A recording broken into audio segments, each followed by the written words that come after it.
Okay, so today I wanted to show you how to take better pictures using your Olympus camera. More specifically, how to do self-portraits.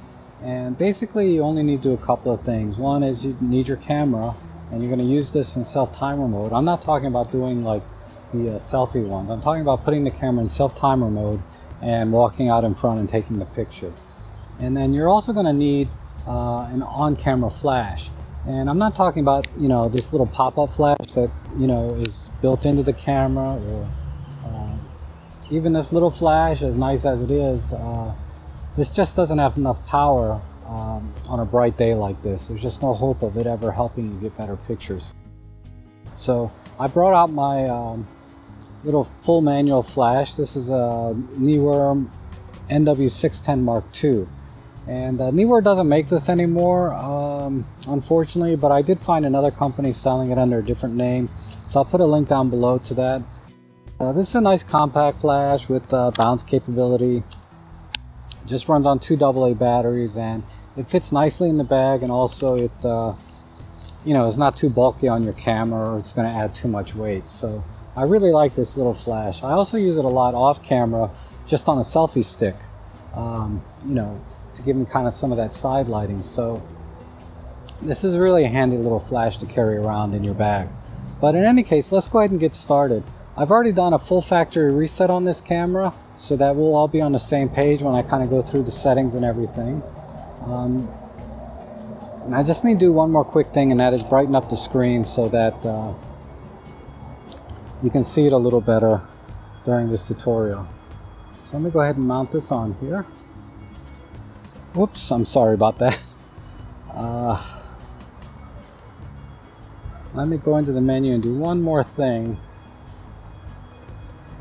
and that's just brighten up the back of the screen. Okay, so that looks pretty good. And for self-portraits, anywhere from 20 to 40 millimeters is a good range. I'm going to put this, say, at about 30 millimeters. Yeah, that looks pretty good. And like I said, I did a full factory reset. Let's go ahead and put the camera in program mode. Sorry, let me go ahead and start this. So we're in program mode, and just a quick look at the settings. You can see that everything is pretty much full auto. And the only thing we need to change to do a self-portrait is put this in self-timer mode, like so. So now we're in a 12-second timer mode.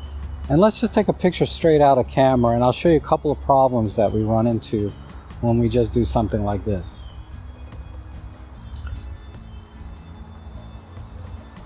Okay.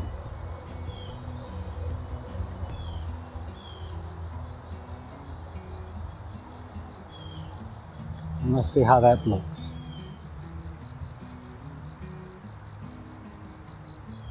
And as you can see, the lighting's very harsh. But worse than that is I'm out of focus. And that's the most common problem I think a lot of people have when they're trying to do self-portraits, is they'll set the camera up in timer mode, take a picture, but then the camera focuses somewhere else. So let's see if there's a way we can improve that, and I figured out a way that works, I'd say, about 50% of the time, which is not bad for this EM10 Mark II. When I do it on my EM1 Mark II, the hit rate's more like 90%. But in any case, let me show you the settings. First thing we're going to do is we're going to change the focus mode to continuous autofocus. Okay, I'm sorry, continuous autofocus with tracking. And then we're going to make sure we have this on face priority. Since I'm wearing sunglasses, I think I'll just put this in regular face priority, not face priority with eye priority.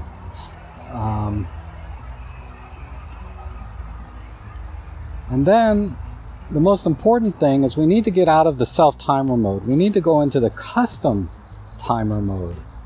And you keep scrolling over until you see a C here. Whoops, I went past it. There it is. custom self-timer as described here, and we're going to click OK. And there's some default settings for the custom self-timer that we need to change.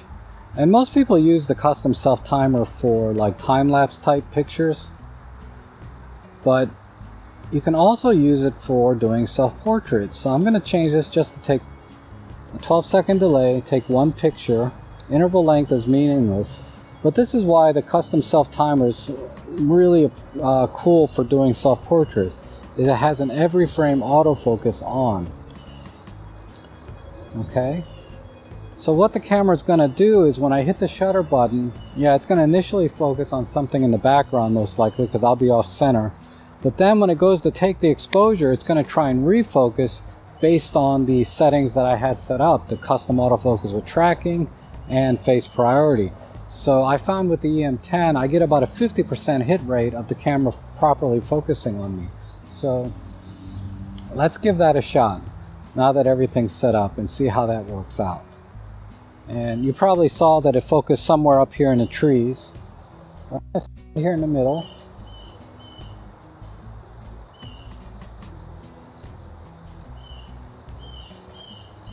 Okay, and let's see how that looks. Really all I'm looking for now is to make sure that I'm in focus. And yeah, tack sharp. That looks really good. Okay, so that's really the trick to getting self-portraits done right, at least 50% of the time in this mode. Now, looking at the picture again, the lighting softened up a little bit because the sun went behind the cloud, so it looks a little better. But we can really improve this picture a lot using just an on-camera flash. And like I said, the little tiny pop-up one or the separate one that comes is not going to be powerful enough on a bright day like this. But this flash will be. So let's go ahead and set that up for you. And I'm going to show you how to properly set the exposure when you're using an off-camera flash or on-camera flash. So I'm going to turn this on, and I'm going to set it to 1/4 power just to start, because that gives me a little bit of wiggle room. I can get twice as bright, or I can go down to 1/128th power, which is 4 or 5 times less bright.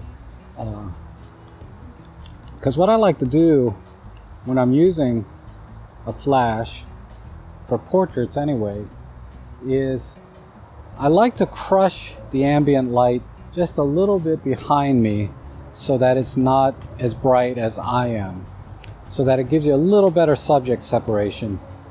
The other reason I kind of chose this spot in my backyard is because the sun is kind of coming over from my left, so it's going to give me some rim lighting to make the portrait a little nicer. I'm sorry I'm not the best looking model ever, but this will have to do, right? So let's see where we're at. We're at 1/4 power on the flash. Now there's a couple limitations when you're using a manual flash, and the main one being is you're limited to 1/250th of a second, and the other one is just the full power output of the flash itself. But since I know that that's probably powerful enough already, that's not a factor. What we really just have to watch for is making sure we keep our shutter speed under 1/250th of a second. And the best way to do that really is in full manual, but you can also do this in just basically aperture priority. So I'm going to move the camera into aperture priority out of program mode, and I'm going to eliminate one variable right away, and that's ISO. I'm going to fix the ISO at 200. So let's go ahead into the super control panel and change that to 200. Okay, now let's see where our shutter speed's at once we did that. Our shutter speed is at 1/160th of a second, and my aperture is at f5.2. And you can see what you want to watch here is this exposure compensation value meter. Right now it's at 0. And all that means is that the camera thinks it's properly exposed. It doesn't need to do plus or minus anything. But what I want to do is I want to lower the ambient light down about 1 stop, maybe 1 1/3 typically when I'm doing portraits. So let me show you how to do that. And like I said, the camera's in default settings, so to change the exposure compensation, I can just turn the front dial on the camera, and that's 1 stop. And I want to be careful that when I'm lowering the exposure compensation that I don't go over 1/250th of a second. Because look what happens if I keep going. 1/400th, 1/500th, etc.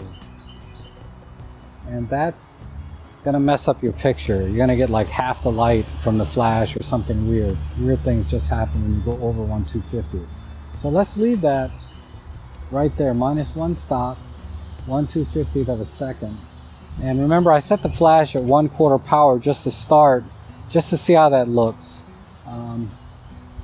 And let's go ahead and take a picture. And all the other settings are the same, as you can see, in terms of custom self-timer.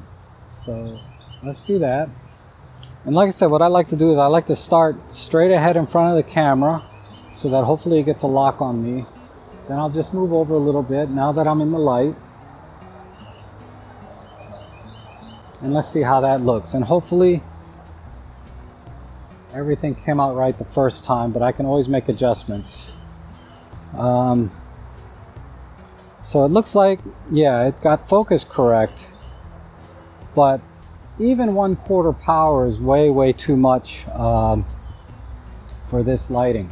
So let me go ahead and, based on this picture, I'd say I'm easily 4 times brighter than the background. So I can probably reduce the flash power from 1/4 down to 1/8 down to 1/16. So let's try that. 1/16 being 2 stops or 4 times less light. And let's see how that looks. So we'll do the same thing. I'm going to stand in front of the camera, so hopefully it gets a decent lock on me. Move back into where the lighting was.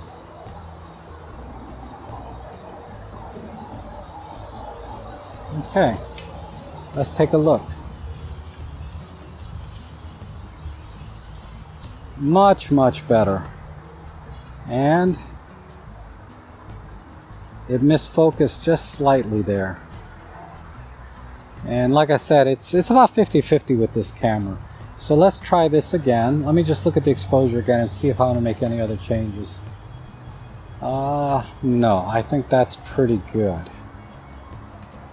So maybe I can drop it down 1/3 of a stop. No, if I do that, you can see I'm at 1/320, so I'm not going to do that. We'll just stay here at 1 stop. Let's try one more, because I didn't start in the center here. Let's do this. Okay.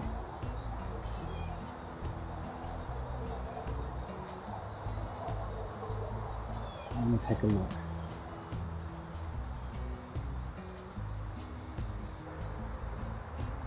Yeah, now I'm in focus. Alright, so not bad. Let's compare that real quick to the previous one.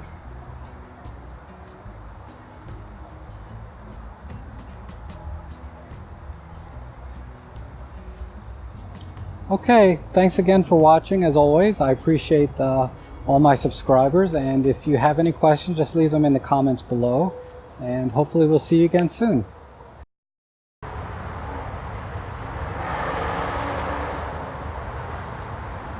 And all my batteries are low. Every